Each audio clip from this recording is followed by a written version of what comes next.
Assalamualaikum warahmatullahi wabarakatuh.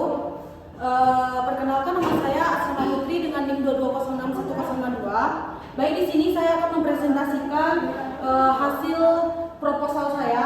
Sebelumnya terima kasih kepada Bu Indri selaku menjadi dosen pembimbing dalam melaksanakan proposal saya pada hari ini. Baik, saya akan menjelaskan proposal saya yang berjudul Analisis Penerapan Project Based Learning pada Penguasaan Pekerjaan Konstruksi Perumahan. Proposal skripsi ini diajukan sebagai salah satu untuk memperoleh gelar sarjana pada program studi pendidikan teknik bangunan Fakultas Teknik Universitas Negeri Padang. Penelitian ini menganalisis penerapan Project Based Learning (PJBL) pada elemen penguasaan pekerjaan konstruksi perumahan di SMK Negeri 2 Solo.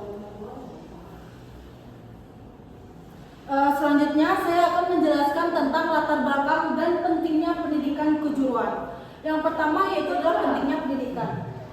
Pendidikan itu adalah kunci pengembangan sumber daya manusia berkualitas, berkelanjutan dan sesuai budaya bangsa serta Pancasila. Ini bertujuan meningkatkan kompetensi, keterampilan dan karakter generasi muda. Selanjutnya yaitu adalah fokus SMK.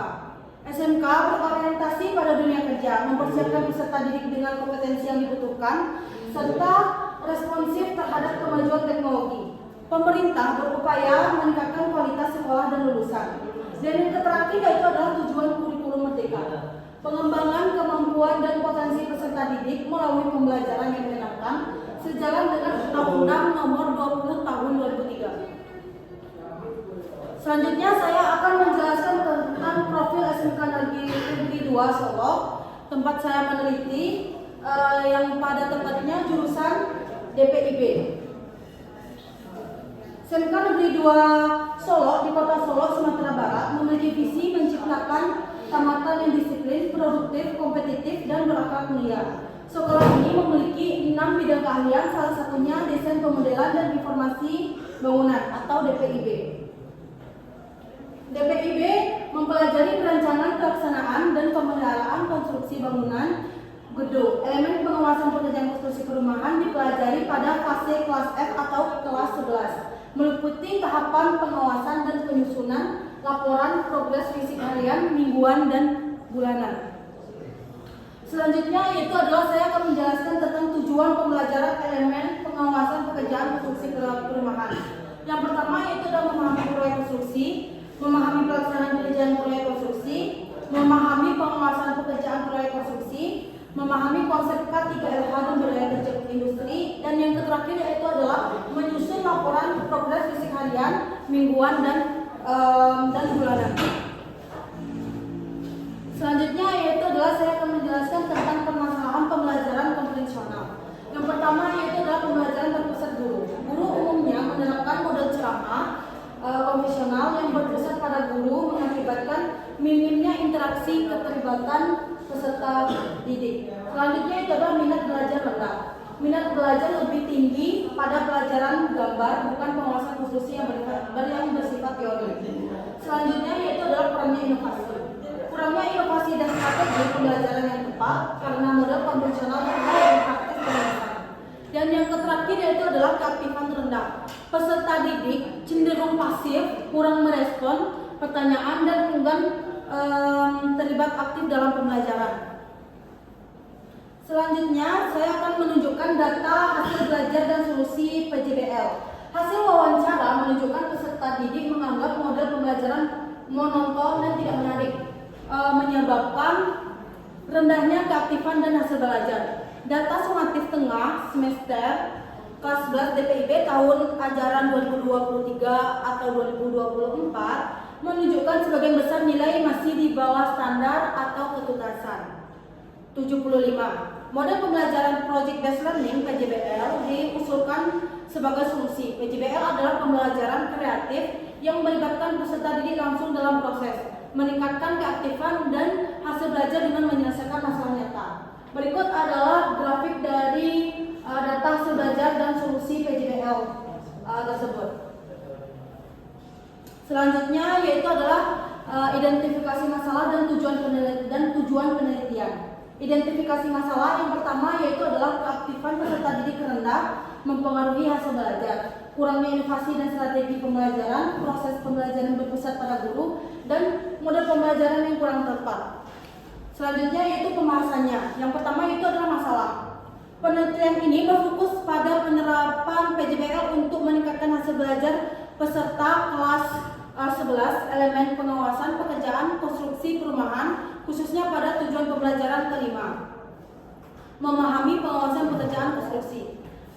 Selanjutnya itu rumusan masalah. Rumusan masalah apakah penerapan model pembelajaran PJBL dapat meningkatkan keaktifan dan hasil belajar peserta didik kelas 11 elemen penguasaan pekerjaan konstruksi perumahan di SMK Negeri 2 Solo, dan tujuan penelitiannya itu adalah untuk mengetahui peningkatan keaktifan dan hasil belajar peserta didik kelas 11 elemen penguasaan pekerjaan konstruksi perumahan di SMK Negeri 2 Solo dengan penerapan model pembelajaran PJBL. Selanjutnya yaitu adalah metodologi penelitian dan prosedur.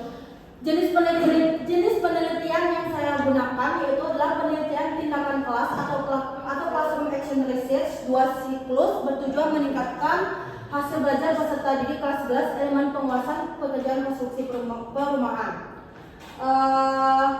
Tempat waktu dilaksanakan di kelas 11 DPIB SMK Negeri 2 Solo semester Januari sampai Juni 2024. Populasi dan sampelnya yaitu adalah peserta didik kelas 11 DPIB, sampelnya yaitu adalah kelas 11 DPIB. Prosedur penelitian, setiap siklus terdiri dari 4 tahap: perencanaan, pelaksanaan, pengamatan, dan refleksi. Teknik pengumpulan data yang saya ambil yaitu adalah data penelitian ini dikumpulkan menggunakan beberapa teknik yang relevan dengan penelitian tindakan kelas meliputi observasi, yaitu adalah pengamatan langsung terhadap keaktifan dan perilaku peserta didik selama proses pembelajaran PJBL di kelas. Selanjutnya yaitu wawancara, dialog terstruktur atau tidak terstruktur dengan guru dan peserta didik untuk mendapatkan informasi mengenai persepsi, minat, dan kendala terkait pembelajaran. Selanjutnya yaitu adalah tes. Penilaian hasil belajar peserta didik pada elemen penguasaan pekerjaan konstruksi perumahan yang dilakukan dalam bentuk tes tertulis atau praktik. Dan yang terakhir yaitu adalah dokumentasi. Pengumpulan data dari berbagai sumber tertulis seperti rencana pelaksanaan pembelajaran atau RPP, daftar nilai, jurnal guru, dan foto kegiatan pembelajaran. Dan yang selanjutnya yaitu adalah teknik analisis data. Data yang dikumpulkan melalui observasi, wawancara, tes, dan dokumentasi yang saya sebutkan tadi, yaitu akan dianalisis secara deskriptif. Proses analisis data ini dibagi menjadi 2 pendekatan utama. Yang pertama yaitu adalah analisis kualitatif, digunakan untuk data hasil observasi dan wawancara. Tahapan analisis meliputi reduksi data atau merangkum, melihat hal pokok, memfokuskan pada hal penting, penyajian data, menyusun informasi agar mudah dipahami, dan penarikan kesimpulan. Dan yang terakhir yaitu adalah analisis data kuantitatif, diterapkan pada data hasil tes belajar peserta didik. Analisis ini melibatkan perhitungan rata-rata nilai, presentasi ketuntasan belajar individu, dan presentasi ketuntasan belajar klasikal untuk mengevaluasi efektivitas pembelajaran project based learning. Baik, setelah saya menjelaskan teknik analisis data, maka berakhir juga presentasi saya pada hari ini. Lebih dan kurang saya mohon maaf. Wabillahi taufiq wal hidayah. Wassalamualaikum warahmatullahi wabarakatuh.